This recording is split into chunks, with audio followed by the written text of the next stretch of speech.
తాకట్లో ఉన్న మీ బంగారాన్ని విడిపించి ఆ రోజు ఆన్లైన్ రేటుకి కొంటాం. Sharma gold company. అందరికీ నమస్కారం. నా పేరు మాధురి. మీరు చూస్తుంది సుమన్ టీవీ నెట్వర్క్. మనతో పాటు ఉన్నారు ప్రముఖ వాస్తు జ్యోతిష్య పండితులు బ్రహ్మశ్రీ నానాజీ పట్నాయక్ గారు. నమస్కారం గురువు గారు. శ్రీమాత్రే నమః. గురుగారు, మనిషిగా ఉన్నప్పుడు వాళ్ళకి వాల్యూ ఇవ్వము, వాళ్ళు దూరం అయిపోయిన తర్వాత అర్రే అని చెప్పేసి ఫీల్ అవుతూ ఉంటాము. అలానే ఏదైతే ప్రాణశక్తి ఉందంటే మనిషి ప్రాణం పోతే శవం అయిపోతూ ఉంటారు. సో వాళ్ళని చూడడానికి కూడా చాలామంది నెగిటివ్, వద్దు ఇలాంటి రోజులు వెళ్ళకూడదు, కొత్తగా పెళ్ళైనప్పుడు వెళ్ళకూడదు, ఇలాంటివి చాలా రకాలుగా చెప్తూ ఉంటారు గురువుగారు. అసలు ఇలా మరణించిన వారి ఇంటికి వెళ్ళి వచ్చిన తర్వాత మనం ఇంట్లో పాటించాల్సిన నియమాలు ఎలా ఉంటాయంటారు? తప్పకుండా అమ్మా. ఫస్ట్ ఆఫ్ ఆల్ ఏంటంటే మనకి మరణము కానివ్వండి, జననం కానివ్వండి, దానికి కొంత ఉంటుంది, ఒక 11 రోజులు అనేటువంటిది ఉంటుంది. అయితే ఈ మరణ సంబంధించినటువంటి విషయాల్లో రామాయణంలో ఒక గొప్ప విషయం ఉంది. ఏమిటంటే అది మీకు ఒక శత్రువు ఉండొచ్చు, మరణించిన తర్వాత ఆ శత్రుత్వం అక్కడితో అయిపోతుందని చెప్తుంది రామాయణం. ఏమిటంటే రావణాసురుడు మరణించిన తర్వాత విభీషణుడు అడుగుతాడు, ఎందుకంటే ఇప్పుడు రాజ్యం మొత్తం రాముడిది అది. అయితే రాముడు గొప్పతనం ఏంటంటే, మీరు రామాయణంలో 2 గమ్మత్తైన విషయాలు ఉంటాయి.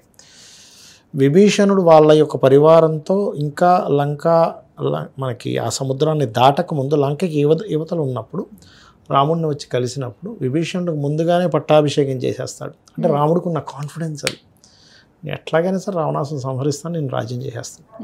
అలాగే రెండోసారి చాలాసార్లు ఉంది, బట్ ఇంకోసారి ఏంటంటే లవణాసురుడు అని ఒక రాక్షసుడు ఉంటాడు. లవణాసురుడు అనేటువంటి రాక్షసుడిని సంహరించమని శత్రుఘ్నుడికి చెప్పినప్పుడు ముందు శత్రుఘ్నుడికి ఆ యొక్క లవణాసురుడు వెళ్తున్నటువంటి రాజ్యానికి రాజుని చేసేసి అప్పుడు యుద్ధం చేసి ఈ శత్రుఘ్నుడి చేతే లవణాసుని చంపించేస్తాడు. అంటే ఏమిటంటే రాముడికి ఉండే కాన్ఫిడెంట్ లెవెల్స్ కానీ డౌన్ టు ఎర్త్ కానీ ఎవరికి ఉండవు. ఈ విషయం ఎందుకు చెప్తున్నా అంటే, రాముడు ఒక విషయం చెప్తాడు అందులో. ఈ యొక్క విభీషణుడు వచ్చి అడుగుతాడు, రామ మరి ఇట్లా చనిపోయారు కదా, ఇవన్నీ అంత్యక్రియలు అంటే, అప్పుడు రాముడు చెప్తాడు, బ్రతుకున్నంతసేపు ఏ శత్రుత్వం ఉన్నా చనిపోయిన తర్వాత శత్రుత్వం అనేటువంటిది ఇంక ఉండకూడదు. చాలామందికి ఈ విషయం తెలియాలి. ఎందుకంటే అమ్మ, బతికున్నప్పుడు ఏవో శత్రుత్వాలు ఉంటాయి, డబ్బులు తీసుకున్నారనో, సంథింగ్ ఏదో ఒక మాట అన్నారనో, అవమానించారనో. ఒక్కసారి మరణించిన తర్వాత ఇంకా శత్రుత్వాలు ఏవి పెట్టుకోకూడదని మనకు రామాయణం చెబుతుంది. కాబట్టి ఫస్ట్ నియమాలు ఏం పాటించాలి అంటే, చాలామంది ఏమనుకుంటారు వెళ్ళొచ్చిన తర్వాత స్నానం చేయాలి, ఇవన్నీ ఉంటాయి, ఉండవని కాదు.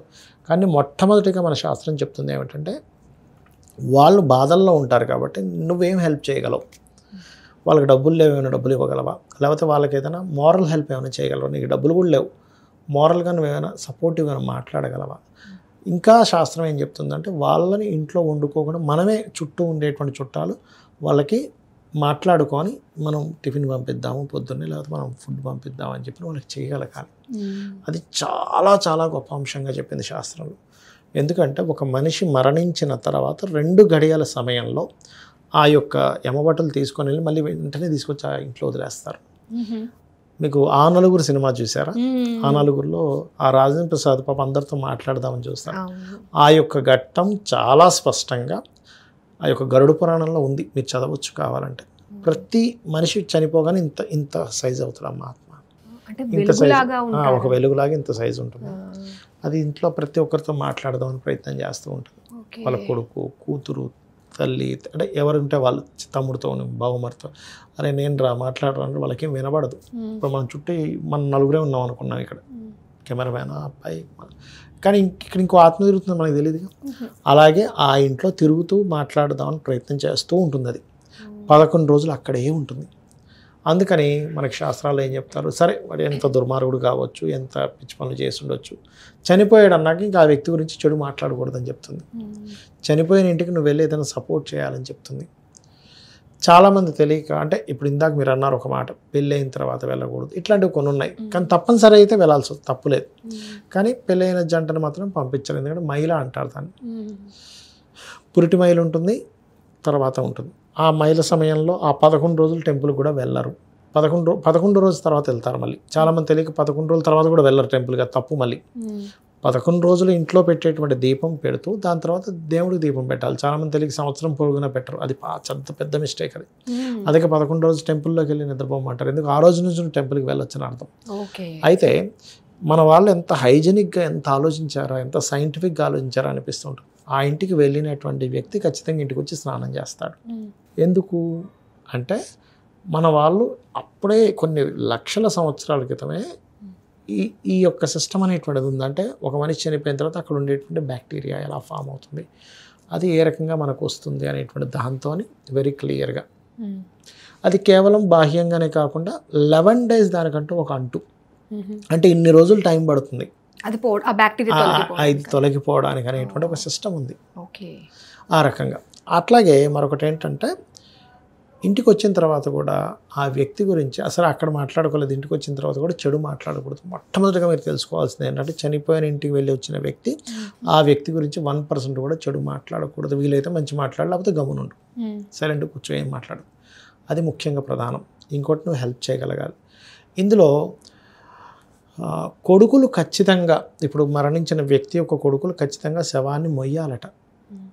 ఒక్కసారైనా మొయ్యాలి కనీసం. అది చాలా ముఖ్యమైన అంశంగా చెప్పారు శాస్త్రంలో. అలా కాదండి ఇంక బయట వాళ్ళు కూడా మొయ్యొచ్చా అంటే చాలా పుణ్యంగా చెప్పారు. అసలు మీరు గరుడ పురాణం కనుక చదివితే అందులో అనాథ శవానికి గనక మీరు అంత్యక్రియలు చేయగలిగితే 1000 అశ్వమేధ యాగాలు చేసిన పుణ్యం వస్తుంది అని చెప్తుంది శాస్త్రం. అందుకే చూడండి, శవాన్ని ఏం చేస్తారు, ఉత్తరం వైపు తల, దక్షిణ వైపు కాళ్ళు పెడతారు. ఎందుకు? నువ్వు ఇంట్లో నిద్రపోయేటప్పుడు ఉత్తరం వైపు తల పెట్టుకోవద్దు అంటారు. ఎందుకు? నువ్వు మరణించినప్పుడు పెట్టాల్సిన పొజిషన్ అది. అందుకని ఆ సమయంలోనే పెడతారు. ఓకే, మరొక విషయం ఏంటంటే ఆ ఇంటికి ఇందాక మనం మాట్లాడుకున్నట్టుగా పెళ్ళైన వాళ్ళు, కొత్తగా పెళ్ళైన వారు వెళ్ళరు. 11వ రోజు తర్వాత ఖచ్చితంగా వెళ్ళాలి. ఇవన్నీ శాస్త్రంలో చెప్పబడింది. మరికొంతమంది విదేశాల్లో ఉంటారు, వాళ్ళకి తెలియలేదు. తెలిసిన రోజు నుంచి 11వ రోజు పాటించమని చెప్పింది శాస్త్రం. అంటే నాకు ఇక్కడ ఒక డౌట్ గురువు గారు, ఇప్పుడు 11 రోజు మహిళ అన్నది ఏంటంటే బ్యాక్టీరియా ఉంటుంది, అదొకటే కాదు, మీకు జీన్స్ ఉంటుంది కదమ్మా. ఇప్పుడు ఎందుకమ్మా మీకు ఎందుకు, కొంతమంది మరణించే ముందు కల్లోకి వస్తారు, వాళ్ళ స్వప్నంలోకి వచ్చి వెళ్ళిపోతారు. రాత్రి నాకు కల్లోకి వచ్చారండి అంట, వెంటనే నెక్స్ట్ డే జరుగుతుంది. లేదా వాళ్ళకి సంవత్సరీకం వచ్చినప్పుడు వాళ్ళ కల్లోకి వస్తారు. అంటే మనం కేవలం సైంటిఫిక్ ఒకటే కాకుండా, బ్యాక్టీరియా అనే కాకుండా ఇక్కడ కొంత లింక్ ఉంటుంది వాళ్ళ ఫ్యామిలీతో సహా, వాళ్ళ ఫ్యామిలీకి. అందుకే పర్టికులర్గా కొన్ని పాటించాలి. ఓకే, ఆ రకంగా ఏంటంటే ముఖ్యంగా మీరు చెడు మాట్లాడకపోవడము, ఆ ఇంట్లో వీలైనంత మటుకు సహాయం చేయడం, ఇంటికి వచ్చిన తర్వాత తలస్నానం చేయడము, ఆ బట్టలు వదిలేస్తారు. అంటే వదిలేటప్పుడు బయటపడేయడం కాదు, ఇప్పేసి మార్చేసుకుంటారు బట్టలు. చాలామంది తెలియక అదే బట్టలు ఇప్పేసి మళ్ళీ స్నానం చేసి అదే బట్టలు వేసుకుంటారు. అలా వేసుకోకూడదు. ఇలాంటివి ముఖ్యంగా పాటించాలి. ఇంకోటి ఏంటంటే మొదటి రోజు వెళ్ళిన వాళ్ళు ఖచ్చితంగా 11వ రోజు అటెండ్ అవ్వాలి మళ్ళీ. చాలామంది తెలియక ఫస్ట్ డే వెళ్ళొచ్చేసాం కదా అనుకుంటారు. కాదు, ఖచ్చితంగా ఫస్ట్ డే వెళ్ళామంటే 11th డే వెళ్ళాలి. అలానే ఫస్ట్ డే వెళ్ళదు కదా 11th డే వెళ్ళకూడదని కాదు. ఇంకోటి ఏంటంటే శాస్త్రంలో చెప్పినటువంటిది, నీకు పెళ్ళికి పిలిచినా వెళ్ళకపోయినా పర్లేదు, కానీ మరణానికి వాళ్ళు పిలవకపోయినా వెళ్ళాలి. నేనున్నానని ఒక ధైర్యం ఇవ్వాలి కదమ్మా. వాళ్ళ అయ్యో ఎవరు లేరనే ఫీలింగ్ ఉండకూడదు. ఎంతమంది ఎక్కువ మంది వస్తాం, నాకు ఇంతమంది ఉన్నారే మా వాళ్ళని ఒక ధైర్యం వస్తుంది. ఒక కుటుంబం ఒక పెద్ద దిక్కును కోల్పోయినప్పుడు వాళ్ళకి ఎంతో బాధ ఉంటుంది. అయ్యో ఈ పెద్ద దిక్కు పోయింది అలాగా. ఇంతమంది చుట్టాలు వచ్చినప్పుడు ఏమవుతుంది, ఒక ఫీల్, ఒక పాజిటివ్ ధైర్యం వస్తుంది. ధైర్యమే కదా మనిషిని బతికిస్తుంది. అలానే చాలా మంది ఇది ఏంటంటే వద్దు వాళ్ళ ఇంటికి వెళ్ళి వస్తే అలాంటి టైంలో మనకి కీడు వచ్చేస్తుంది, మన ఇంట్లో వాళ్ళకి ఏదైనా జరుగుతుంది అని అనుకుంటూ ఉంటారు. అలా అయితే మీకు గరుడ పురాణంలో అంత స్పష్టంగా అంత క్లియర్గా వెళ్ళిరండి అని ఎందుకు చెప్తాడు. మహావిష్ణువు గరుడ పురాణం చెప్పింది ఎవరు అంటే మహావిష్ణువు గరుడు చెప్పాడు. అంటే విష్ణుమూర్తి ఎందుకు చెప్తాడు ఒకసారి ఆలోచించాలి. చాలా మంది ఏమనుకుంటారంటే గరుడ పురాణం ఇంట్లో పెట్టుకోరు కూడా. ఇంట్లో పెట్టుకోవాలని చెప్పింది శాస్త్రం. ఇంట్లో గరుడ పురాణం ఉంటే యమబాధలు తగ్గుతాయి. అలానే భగవద్గీత కూడా చచ్చిపోయినప్పుడు మాత్రమే చదవాలి అని చెప్పేసి ఇంకా నమ్ముతున్నారండి చాలా మంది. అలాగా అసలు చిన్నపిల్లలకి ఫస్ట్ భగవద్గీత నేర్పించాలి. మోటివేషనల్గా బాగా పనిచేస్తుంది. అసలు నువ్వు దేనికి బాధపడుతున్నావు, దేనికి బాధపడకూడదు, అసలు నువ్వు దేని గురించి నువ్వు అనవసరంగా కంగారు పడుతున్నావు, అసలు జీవితం అంటే ఏమిటి, నువ్వు ఆత్మస్వరూపుడివి, కనబడుతున్న శరీరం కేవలం తాత్కాలికం అనేటువంటి నిజంలో మనిషి బ్రతుకుతాడు. అది చిన్నప్పటి నుంచి వాళ్ళకి వస్తుంది. ఓకే గురుగారు, నిజంగా చాలా మందిలో ఉండే అపోహలన్నీ కూడా ఈ రోజు ఈ వీడియో ద్వారా పటాపంచలు అయిన ఫీలింగ్ అయితే కలుగుతుంది. చాలా మంచి అందరికీ తెలియజేసినందుకు ధన్యవాదాలు. శ్రీమాత్రే నమః.